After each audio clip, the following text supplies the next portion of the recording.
بسم الله الرحمن الرحيم. قاعدة نمبر 67 وشبيتا دليل الشيء في الأمور الباطنة يقوم مقامه. دلیل د شی په امور باطنه کې دا د شی قائم مقام جوړیږي. د کوم شی په وجه چې حکم راځي دغه شی کله کله پټ وي، نو به دغه شی دلیل دغه علامه دا بداسي لکه چې دغه شی موجود دی چې باندې چې حکم راځي، نو بس علامه باندې به حکم لګي. د پر آسان مثال منګه حنف وایي چې دخول سره غسل واجبېږي، ځکه شی چې دی چا باندې چې احکام مرتب کېږي هغه انزال دی، او انزال وشو که ونه شو د دې پته نه لګي، نو علامه د انزال هغه بس دخول دی، نو په هغې حکم جاري کوي د شی والا. دغه شان سړی اوده شي نو موږ وایو اودس یې ماتېږي، نو اصل علت د حکم مرتب کېدلو د اودس ماتېدلو اخو څه نجاست خارجېدل دي. نو بس خوب اوده چې شو خارج شو که نه، مثلا څاوا موا خارج شو که نه پته نه لګي، نو علامه موجوده د اعضاء خوب سره ډیله کېږي، بس موږ وایي څه به وتي.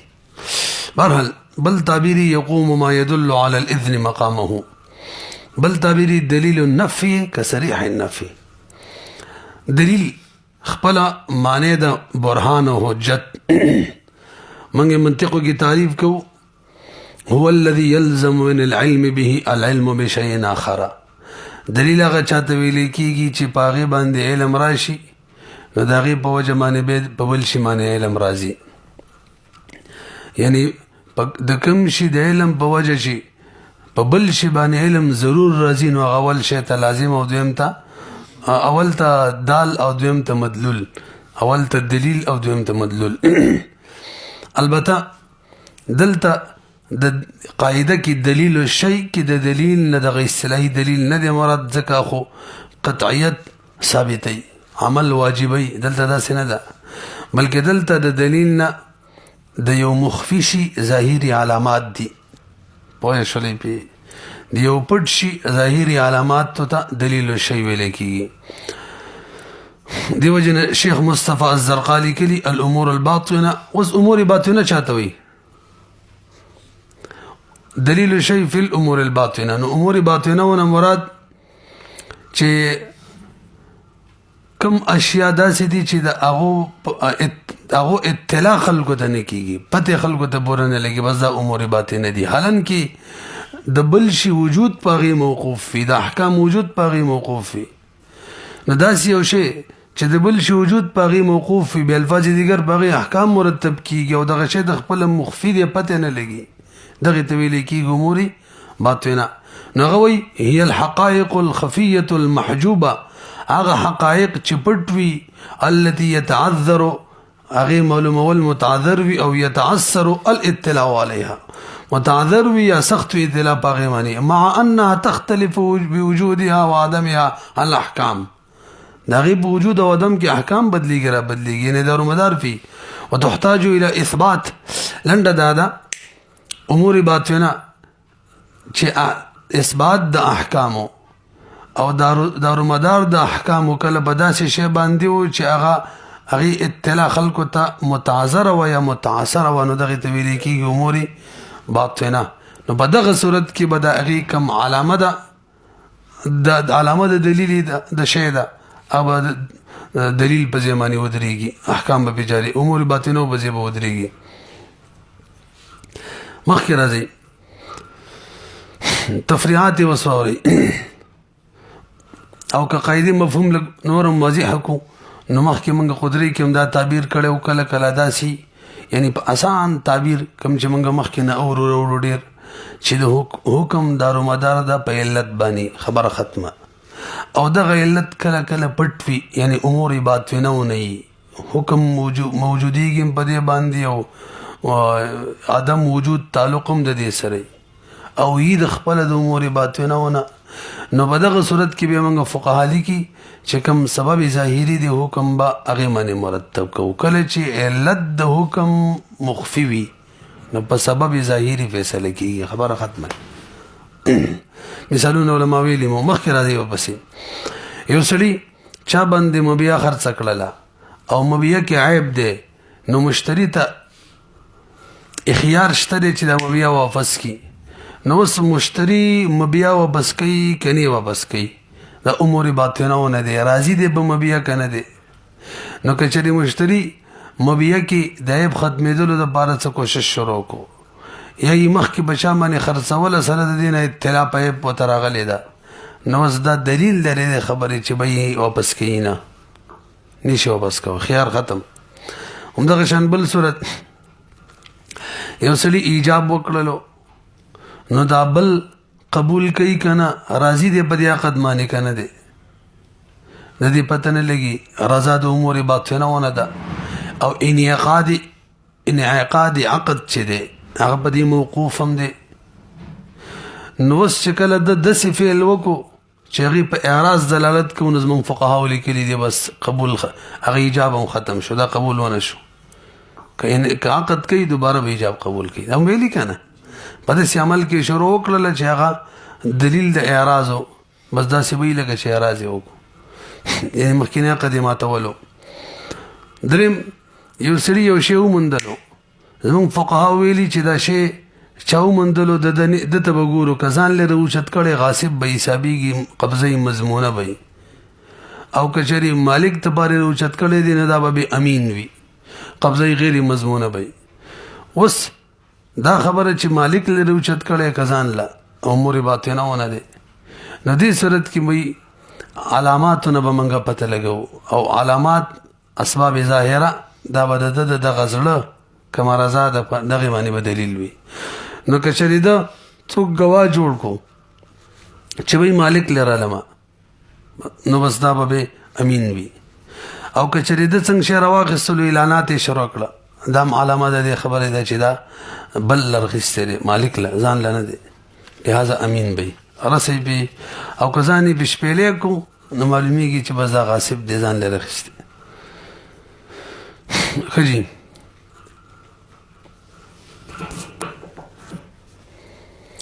منګه هدايه کې دا مسله ویلې وه او قدرې کې هم ذکر کړې وه چې کله یو سړی د بل په قبضه کې یو شی ویني نو اوس هغه مالک دی قبضه ده که نه مودع وغیره دی غاصب دی هسې قبضه ده پته لګي د دې نه لګي خو دا نفس قبضه چې ده که نه دا دلیل دی بیا واورئ یو سړي د بل په قبضه کې یو شی ولیدلو اوس مالک دی که نه دی د دې پته نه لګي نو دا نفس قبضه علامه د ملک ده نو دغه کس چا چې قبضه کې لیدلی ګواهي سبا له ورکولی شي چې دغه شی د دغه قابض پلان کې دی هدایي کې دا مسله ده ښه جي بله تفریح یو سړي شی چا خرڅولو او ده څه نه ویل او بیا مشتري رالی دقه شی دا یې دې باندې قبضه کوله او بیا هم څه نه ویل دا د دې خبرې دلیل دی چې دا په دې بیه راضي دی او یا په دې راضي دی چې دا شی زما نه دی وروسته که بیا دا وکړې اعتبار به ورله نه وي تاسو بله تفریح شپږمه مسله درته معلومه ده چې کله جما وشي نو بس بیا مهر مسما لازمیږي او که جما نه شوي او قبل الدخول طلاق وشي نو بس بیا نصف مسمایي اوس جما شوي که نه ده د دې پته نه لګي او ښځې او خاوند ته صرف پته لګي نو بیا د دې علامه خلوت د دې قرینه د دلیل دی چې خلوت وشو نو بس فقهاو لیکلي دي دا به داسې لکه چې جما وشوله نو پوره مهر به لازم شي ښه جي همدې قاعده باندې بنا ده مونږ وایو د کومو خلکو چې خپل منځ کې محبت وي د هغوی یو بل له ګواهي نه صحیح کېږي بچو دپاره فروع اصولو دپاره ښځې او خاوند یو بل لپاره او شاګرد خاص چې هغه میاشت یا د کال په تنخوا باندې سړي سره وي د ګواهي نه قبلېږي د دې وجه څه ده اوس دا محبت پټ شی دی ښه پته نه لګي چې نه لګي د دې کوم دلیل ظاهري دی هغه دا چې رشته ده یا د خاص شاګردتوب دی بس په دې فیصله ده ګواهي به نه قبلېږي اتمه تفریح اهمه تفریح یو سړی بل قتل کی او په علی قتل باندې قتل کی دا اوس قتل عمد دی قتل نیتی و که قتل عمد نه دی قتل نیتی نه و هېڅ پته نه لګي نیت خو مخفي شی دی بی دا علی استعمالول دا دلیل ظاهری دی چې بس دا قتل عمد دی بس چې علی استعمال کړه د قتل بس موږ به وایو قتل عمد دی کدا به شل بیری وای چې زما خو نه دقت نو دی له اعتبار نه استثناء ته یو صورت کې یو خزه د ماشوم په خوله کې خپل سینه ورکی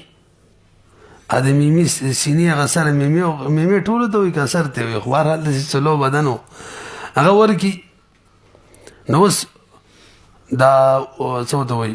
شو د لاندې حلق ته تلی کنه دي تلی کتلی رضاعي زی دي کنه تلی نه دي دا امر مخفي دي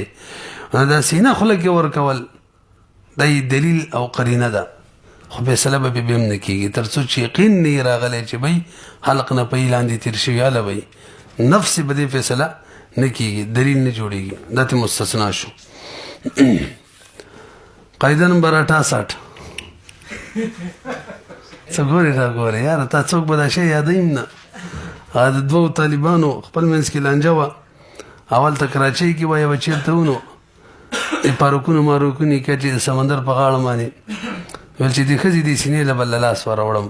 والا کني شي ورولې ول ته ورولم انعام راته کېده ول دا دی انعام شو وغي کې ماشوم جوړلې مسوره لغه بسکټ خرڅيږي غینه یو دانه بسکټ راواخستلو په لاس شل وای معنی او ماشوم له لاس کې ورکول ماشومه جاړم دا خورخه دا خوک شه دی او که څا خو دې خو کېدل نه تیرېدلو نندین او سیو ګټم کوا سره ولتا ورتا او کویندې زنه ګټ کوا ګورې مخکې قاعده نمبر 68 الکتاب کالخطاب کتاب دا پشان د خطاب دی څنګه چې خطاب باندې احکام مرتب کیږي د غشان په لیکلو باندې مرتب کیږي بل تعبیر الکتاب احد اللسانین یو لسان جبه د بل لیکل دی البیان بالکتاب بمنزله البیان باللسان مفهوم د قاعده د مولسم یو وقت یا یو معامله یا یو تصرف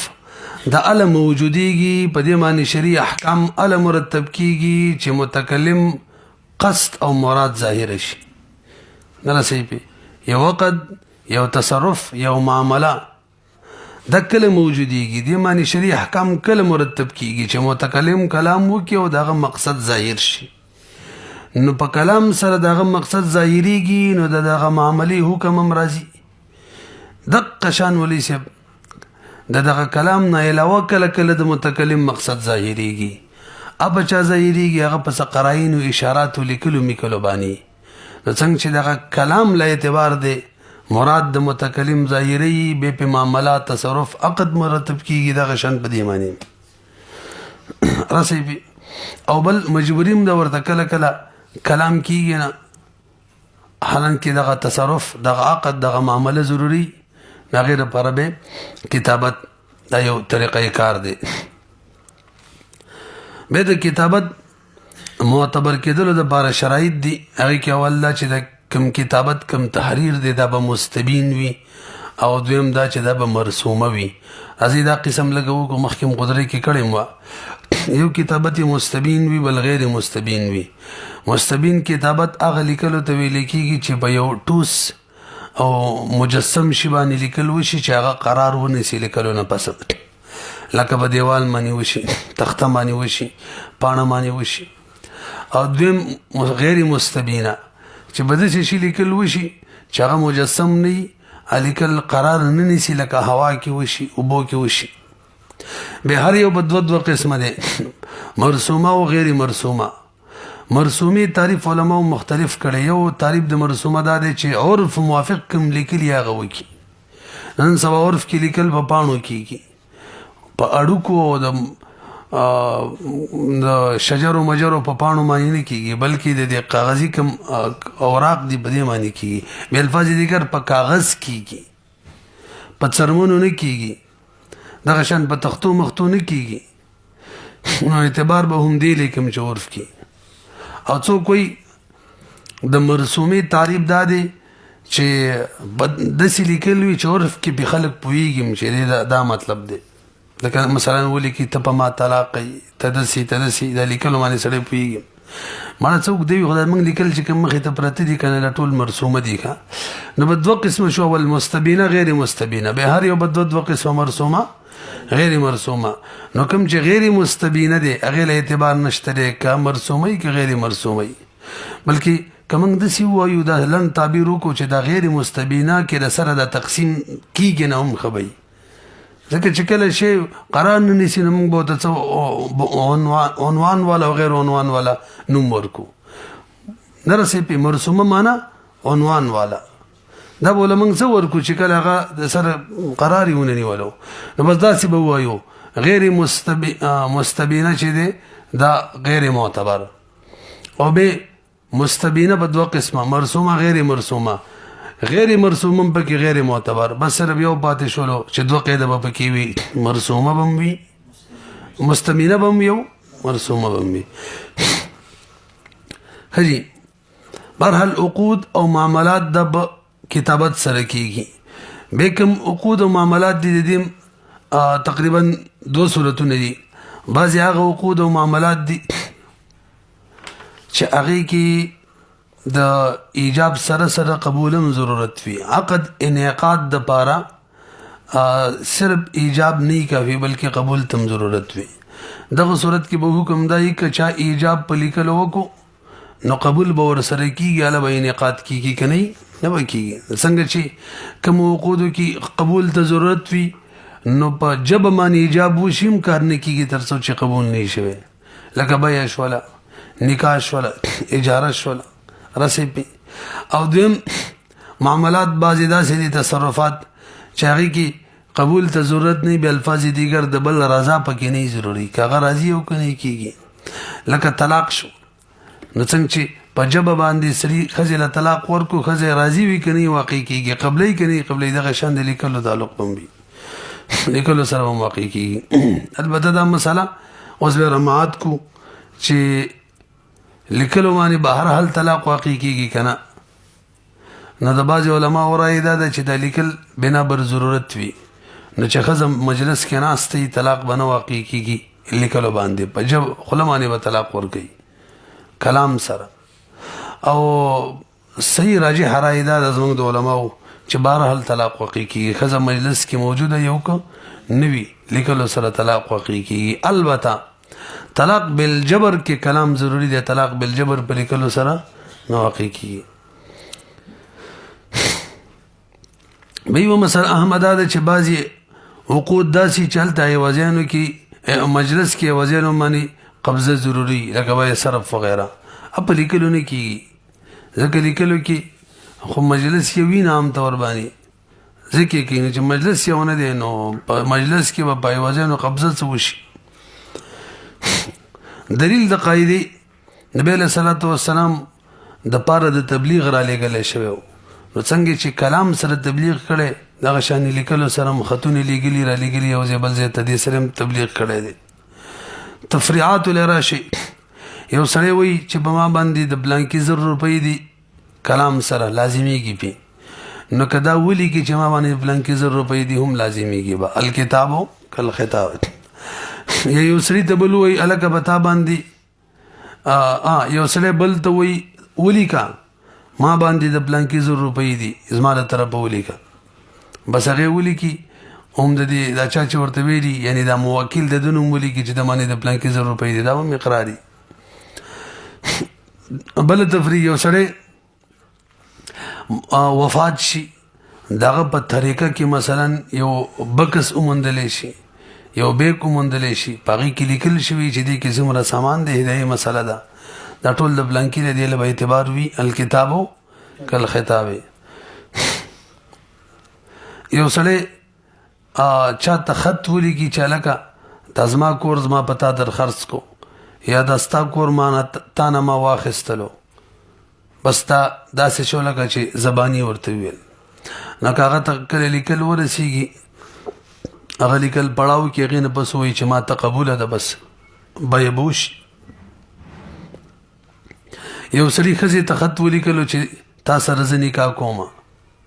ناغه کوم مجلس کې ناسته د لیکلې پړاو کړو به ویل چې ما تقبل ده نکاح کیږي الکتابو کل خطاب قاعده نمبر یو کم او یا 69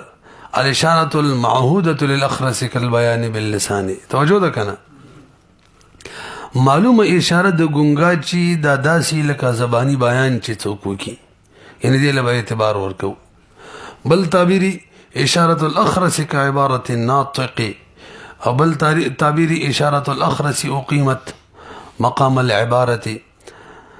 وضاحت الفاظ الاشاره اشاره چاته ویل کیږي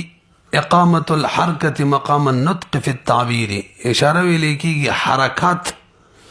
تعبیر کې د نطق پځه ودرول د نطق قائم مقام جوړول. لکه یو سړی ته وایي تا باندې زما 1000 روپۍ دي ته او دا نطق دی تا باندې زما 1000 روپۍ دي سر وته خوځي د اشاره په حکم د چا کې شو نطق کې شو. اوس د چاغه معتبره ده د چانه دا ویله مسله ده خو بهرحال مخکې راځي. اخرس معنی د ګونګا مفهوم د قاعده مریض هر چا مقصد خلق و تظاهرېدل دا دغه یو حق دی دا دغه مجبوری ده. نو څوک چې کلام کولی شي نو تق او خو په نو تق کلام باندې خپل خلق حق او خپل مقصد وایا خلق ته ظاهرول شي. نو یو کس نو تق کلام نشي کولای ګونګا دی نو داغه ضرورت دی چې خپل مقصد خلق ته ظاهر کړي. نو تق کلام کولای نشي نو د دې اشاره له اعتبار ورکو چې خلق ته د مقصد ظاهر شي او د ضرورت پوره شي نه رسېږي. البته د دوه قید خیال به کې ساتو. نطق اشاره معتبره ده د نطق په حکم کې ده خو هغه کس ته باره چې هغه په نطق نه قادره. الاشاره المعهوده للاخرس ویل ده نو کل بیان بالی چې سړی په نطق باندې نه قادره. دویم دا چې هغه اشاره به معتبره کوم چې عرف کې معروف هم وي. مثلا خزله د طلاق ورکولو کوم اشاره ده چې په هغه اشاره باندې طلاق واقع کیږي به نو که معروفه اشاره نه و به پنه کیږي نه رسېږي. مثلا یو سړی بل ته وایي ته ګونګا دی اشاره باندې ورته وایي ته باندې زما قرض شته دی نو د هغې دپاره خپل اشاره دا ده چې سر ښکته پورته کړي خپل اشاره معروفه دا ده. اوس که هغه شمالا جنوبا سر واړئ دا خو د هغې اشاره د نعم نه ده خو د لا ده او بیا سړی وایي چې هلکه دا خو نعم مراد دا غلطه ده. بهرحال یو شرط دا دی چې اشاره به د بیان په شانه لري چې کله اشاره ولا په نطق نه قادره. یو دویم دا چې دغه اشاره معروفه اشاره عرف کې. به د اخرس علما او اقسام ذکر کړي دي. یو اخرس اصلي دی پیدایشي ګونګا او یو طواری دی چې هغه باندې وروستو آفت مصیبت راشي او نطق ختم شي. به اخرس اصلي دوه قسمه دی. یو هغه لیکل کولی شي یو هغه لیکل نشي کولی. کوم چې لیکل نشي کولی هغه باندې دا قاعده اتفاقا جاری کیږي چې دا اشاره کل بیان باللسان ده. او کوم اخرس اصلي چې لیکل کولی شي په هغې کې به د علماو اختلاف دی چې آیا د اشاره کل بیان باللسان ده که نه. د علامه شامی وغیره یعنی راجح رای دا ده چې او چې د اشاره چې ده دا کل بیان باللسان نه ده دا به لیکل کوي. دا اشاره خو بنا بر ضرورت بیانو د دې نه که ضرورت پوره کېدلو به بدیل اعتبار نه وي نو که په لیکلې کولی شو په لیکلو ضرورت پوره کېدلو به بدیل هېڅ اعتبار نه وي. علامه ابن نجیم رحمه الله رای دا دی چې نه لیکل کولی شي او که نشي لیکلی نشي. بهر حال د دې اشاره به معتبر کل بیان باللسان پوه شولې. دویم نمبر مونږ دا خو اخرسي اصلي خبرې وي. اخرسي طاری چې وروستو څه آفت مصیبت د وجې نه نطق لاړ شي نو د دوه صورتونه دي. یو دا دی چې تر مرګه پورې همدغه شان وي او بل صورت دا دی چې مرګ نه مخکې نطق باندې قادر شي روغ شي. نو که اول صورتي چې به نطق تر مرګه قادر نشي نو د چې څومره وقود په اشاراتو کړي دا ټول به نافظي. او کم کس چې د دویم صورت مرګ نه مخکې او بس په نطق قادر شي نو چې تر نطق پورې څومره وقود کړي دي په اشاراتو باندې چې کله په نطق قادر شو ټول به باطل شي. پوهېږئ پې خو دې کې مراجح رایي علامه شامي وایي دا ده چې به یې که داسې شو نو دا خو پوره لانجه جوړه شوله بلکې یو کاله پورې ټیم به نو که یو کال ټیم ګونګاو دی کې عقود کړي او زیټ داسې وایه 11 میاشتې ګونګا شوی و نو په اشاراتو سره چې څومره عقود کړي دي په 12مه میاشت که روغ شو کال کې دننه نو بیا به نطق کوي هغه ټول عقود باطل شو او کال نه زیات ټیم تیر شو بیا روغ شو بس هغه مخکینی عقود ټول ټیک دي نه رسېږي او که مطلقا یې صحیح کو ښه بدایي لکه موږ فقهي قاعده هم وایو کله چې بدل معنی کردار نه ادا شوی نو اعتبار ورلنی په اصل بیا ادا کو خو چې بدل معنی کردار ادا شي اختتام ته ورسي بیا سړی په اصل قادر شي دغه صورت کې بدل معنی کوم کارونه شوي هغه نافذ دي هغه صحیح لکه په تیمم لمونځ وکړو بس صحیح دی دا قصه موږ یو بل ځای کې هم کړې وه کمې ښځې چې وینه راتلل بند شي عایشه چې مته ویلې وه نو بیا که چېرې هغه څه وخت پس د هغې بیا وینه را شي حالانکې هغې عدت تېر کړی نو څه به کوم ویل صحیح رایې دا ده بس قصه ختمه ده 3 میاشتو باندې عدت تېر شوی بس تېر شوی دی تاسو به دې هم ورسېدلی ښه جي دلیل د قاعدې مونځ کې چې کله یو سړی په تکلم باندې نه قادره نو شریعت هغه ته حکم لګولی چې هغه دې بس اشاراتو سره اشاره د معتبره د پاغې باندې دي تکبیرات کوي یعنې ژبه دې خوځوي دغه شان قرت کوي شونډې ژبه دې خوځوي ژبه خو به نه وي خو د بهرحال شونډې دي خوځوي نو ګوره د دې اشاراتو له اعتبار ورکړی دی نبی علیه الصلاة والسلام یو حدیث کې صحابه ته د میاشتو د ورځو تعداد بیانولو نو ورته وایي چې الشهر هکذا دواړه لاسونه یې راوچت کړل پوره ګوتې کولاو وایي هکذا وهکذا پوره 10 ورځې شوې او بله بیره کې وایي الشهر هکذا پوره ګوتې کولاو کړې هکذا او درېمه بیره باندې یوه ګوته کته کړله یعنې یو کم 10 ورځې مې نو ګورې اشارې له اعتبار شته عقلي دلیل هم دا دی چې دا غریب خپل مقصود خلکو ته ظاهروي نو څه به کوي سوا د اشارې نه بله لاره نشته تفریعات ګونګا چې په اشارې سره په بیه کې ایجاب یا قبول کوي اعتبار به یې ورله اجاره کې کوي اعتبار به یې ورله دغه شان چاته ګونګا ته ویل به تا باندې زما 1000 روپۍ دي هغه سر وخوځولو د نعم والا کم سر دی او والا بس اقرار به او کله چې ګونګا مدعا علیه او قسم مسله وتراله نو قاضي به ورته داسې وایي په اشاراتو سره چې ستا دې قسم وي چې دا ستا حق دی د پلانکي مدعي حق نه دی نو هغه به سر وخوځوي دا به داسې شي لکه چې قسم یې وکړو رسېږي البته استثناء که ګونګا اقرار د زنا وکړي اشاراتو سره اعتبار به ورله نه وي لکه شبهه پکې ده همدغه شان گواهی د ګونګا چې د اشاراتو سره ورکوي دی له به اعتبار نه وي موږ اصولو کې ویلي دي صریح او کنایه کې دغه فرق وي ځینې شیونه صریح عبارت غواړي کنایت پکې کار نه ورکوي لکه دا شو تاسو پوه شولې مخکې راځئ څنګه نو ګونګا خپل اشارې د نکاحي که نه پوځې له لاس وروړي چې دغه شی کومه هغه اشاراتو سره ورته مناسب وي دغه جنۍ تا ته په دومره مهر باندې قبوله دغه سره وخوځئ یا سینه به لاس کړي څلو به کوي پته نه لګي خو بس دې سره به ایجاب وشي او بل که روغ یا به صفا و یا بس ما ورته ځان ورکړی ګونګا سره خو خلک ښځه ښه خوشحاله مخکې راځئ شیباغ کې راغونډېږي مازدیګر کې چې څه حساب به کله کله غټه جرګې ډېرې مطلب 100-200 کسانو او یو ته بیان کولو بس لګیو چې پته لګي څه پېښه به ورته راغلې قاعده نمبر 70 يقبل قول المترجم مطلقا قبليږي به د ترجمه کوونکي قول مطلقا به قبليږي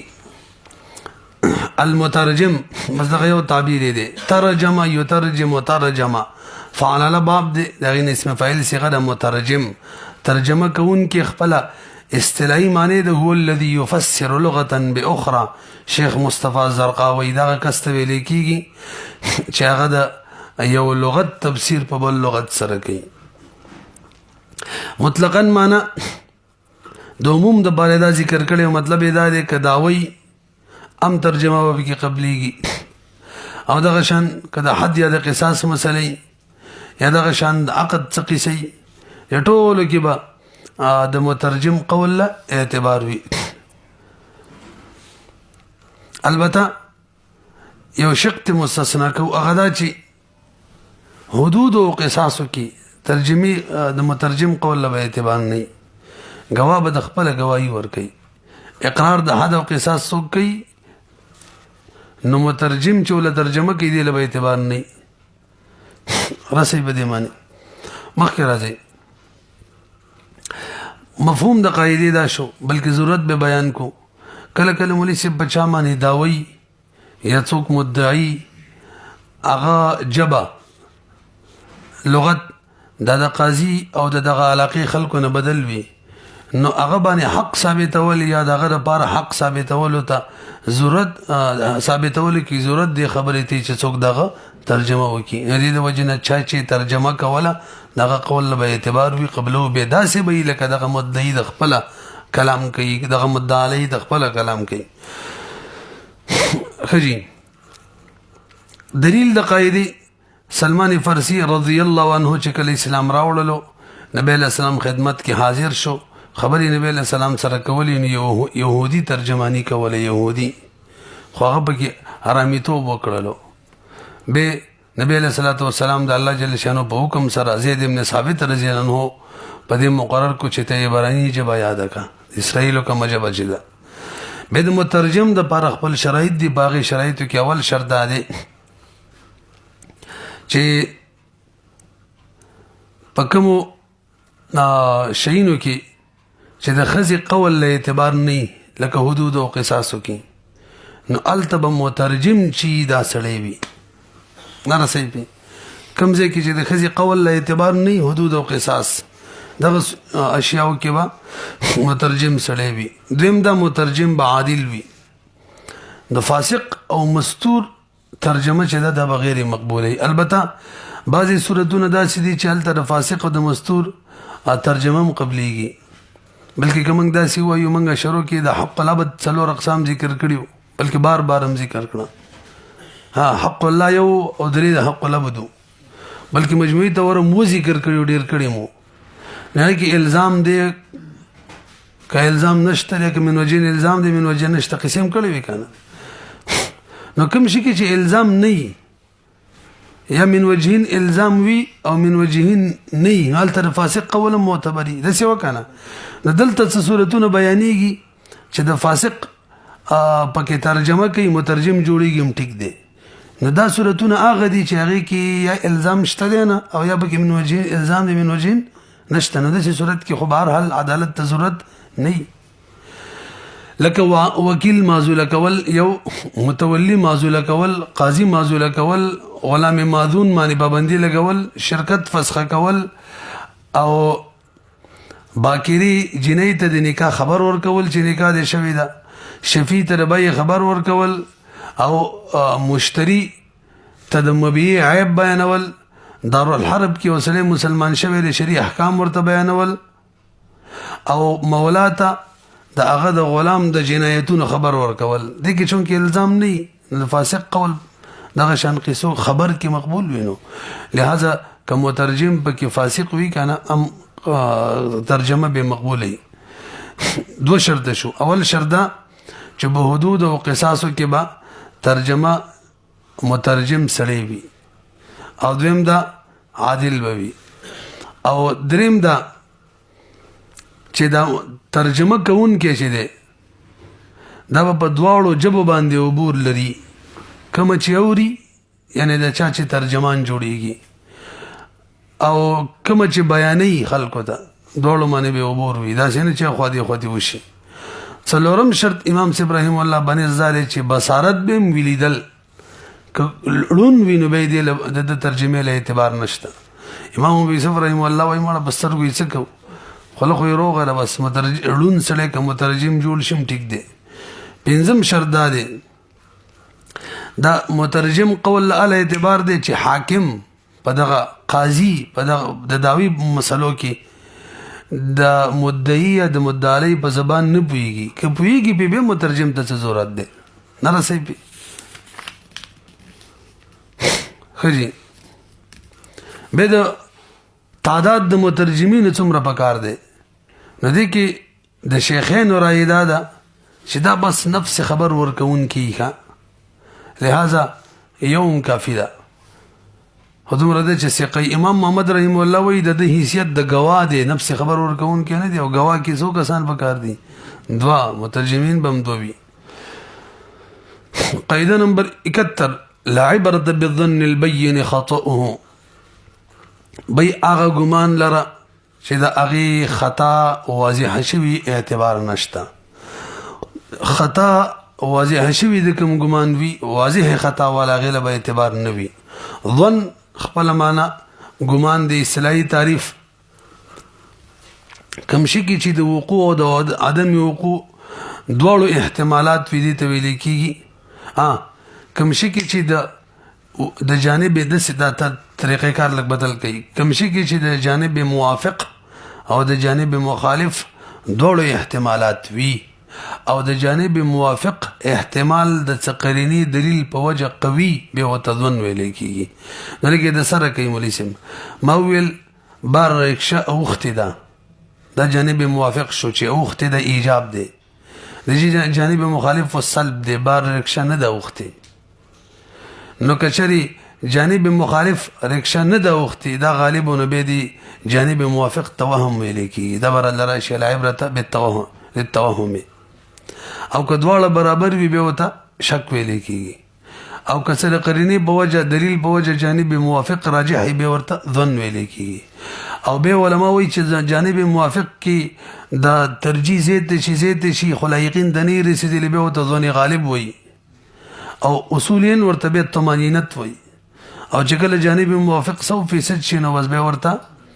یقین وي، او که جانب مخالف 100% وي نو بس به ورته باطل وي، باطل کلام وي. رضی والله به ظن چې ده کنه مولسم دا کله کله د یقین په معنی استعماليږي، الذين يظنون انهم ملاقو ربهم، بلکې کله کله شک په معنی استعماليږي، ان نظن الا ظن وما نحن بمستيقنين.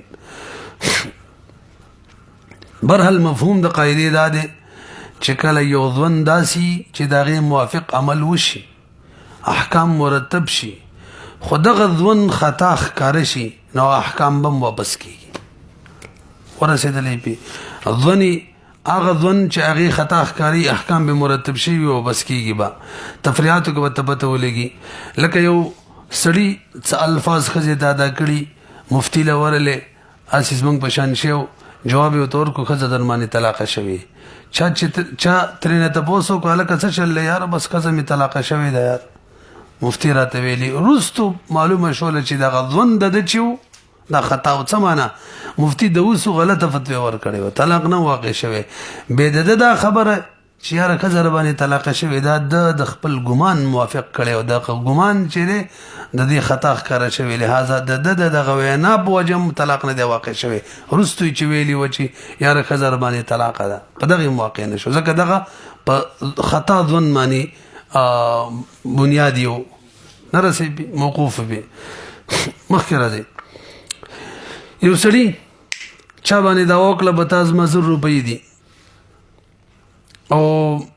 بس هغه ولا پیسې ورکړي ګمان دا چې دا به صحیح وي، وروسته معلومه شوله پیسې مې به نه وي، نو د چې پیسې ورکولې نه د په یو ګمان باندې اعتماد وکړو، هغه ګمان خطا ظاهر شول، وروسته پیسې مو بس کی ما ویل کوم حکم مرتب شوی او بس کو به. البته د بار شرط دا دی چې د مدعا علیه وروسته اقرار نه کړي، او بالکل د ربانی دی اقرار وکړو او باغی صلح وکړه، دا سې نه کدا سې و به واپس کیږي او به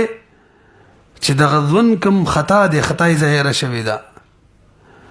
صرف د مدعی په انکار باندې چې ارزما پیسې لکه چې پتا مې نه وي د بدی نه ظاهر شوی دا د ګمان خطا بدی نه ظاهر شوی د مدعی واپس انکار معنی رجوع باندې بلکې بل څه کړی نه پته لګي پوه شوي کنه. یو کس بل ته ویل پتا ازما 100 روپۍ دي هغه ګمان نو کو چې صحیح دی به ربانی بس پیسې ورکړي، به کداغه مدعی رجوع وکړه د دویم دا دی د مدعي رجوع وکړه کنه هم ګمان نه دی خطا تر څو چې دغه ګمان د باربل څه ظاهري دلیل نه راغلی او د ورسره د بل اولنې شرط هم لګوي اقرار د صلح نه ورسره کړي یو سړي بل تفری د بل مال هلاک کو بدی ګمان معنی چې زما مال له نو خپل مال چې سړی هلاک کی تاوان نه نو د ګمان چې زما مال له خطای ظاهره شول لہذا حکم بم واپس چې زمان دی نه بلکې زمان براشي پی نه رسی پی خجی همدغه شان په دې ثقلین باندې زما قرضه و او فهم چې دا می وکیل جوړ کو قدسی وایا زما ګمان دا و چې زما په ثقلین قرضه ده فهم می وکیل جوړ کو قرضه می تی وصول کا زما باغه قرضه ده بس فهم زما د ګمان موافق قرضه وصول کړه رستو کارش ولا قرضه مرزانه و پیسې به واپس کړي دغه شان کفیل مثال کې ورکې کفیل ادایي وکړه رستو معلومه شول چې قرضه نه و واپس بکئی همدغه شان داسې ویل شي چې موکل یو ما معنی د ثقلین قرضه ده ما معنی نو ما فهمت ویل چې تیر علی ادا کا نو بس به ما خپل ادا کړله او د فهم وکیل ګمان دا چې لانی دا ادا کړی هغه ادا کړله نو رست معلومه شول چې دا ګمان د فهم خطا او قرضه واده شوی ده واپس به کی یو سړی دوبی له کپڑے وروړې وي او دوبی دل یو کپڑا ورکړل واپس ای کی دستا کپڑا د ګمان دا او جزما د ویوړل استعمال کړه هلاک شو نه دا ګمان خطا دی رسخ کار شول پر دې کپڑا مې راوړې و توان به ورګي د استثناءات ته ووري اول دا یو شفیع دی هغه ګمان دا و چې زما شفه نه کیږي بس شفه پرې خو دا رستو یقیني معلومه شول چې د شفیع حق یو نو وس شفه می نه کیږي دا په یو ګمان بناوه واپس نه کیږي بس لاړه خبره رسیبي همدغه شان یو سړي چاله زکات ورکړلو او ګمان یې دا چې زکات مستحق دی او هغه چا نه دی چې هغه ته زکات ورکول ټیک نه دی مطلب پلار زوی نه دی زکات ورکو مالدار او خطو قدرې مسله ده وزداد دغه قاعده نه مستثنا ده چې حکم دی واپس شي نه بس زکات ادا شوه یا غریب له زکات ورکو هغه پلار زوی وختلو نو ګمان خطا دی چې دا غریب دی او پلار زوی مې نه دی به هم حکم مرتب دی زیدي البته که زکات ورکړلو سوچ دا چې دا مسلمان دی کافر له ور کړو ادسي وایا او خپل غلام له زکات ور کړلو په دې ګمان باندې چې دا بل څوک دی هغه غلام وختلو دی کې به قاعده جاری کیږي همدغه شان مستثنیاتونه یو سړي مونږ وکړلو ګمان یې دا چې د مونږ ټیم نه دی داخل به موکو او ورستو بده ولګیدل چې ټیم د مونږ داخل له ګمان خطا او معنا مونږ دی صحیح شي نه دی صحیح بس نه صحیح یو سړي ګمان دا چې د مونږ ټیم نه دی داخل مونږ یو کو نو دغه ګمان موافق حکم دا مرتب شو چې مونږ ونه شو پیږي صحیح وکړه یو سړي ګمان دا چې ټیم نه دی داخل او د څه وکړه مونږ یو کو نو حکم څه مرتب شو مونږ ونه شو به پته ولګیدل چې ګمان خطا و ټیم داخلو نو د حکم ختم شي چې مونږ ونه شو بلکې ودی شي کنه مستثنا دي تنه نه وسنه کیږي رسې به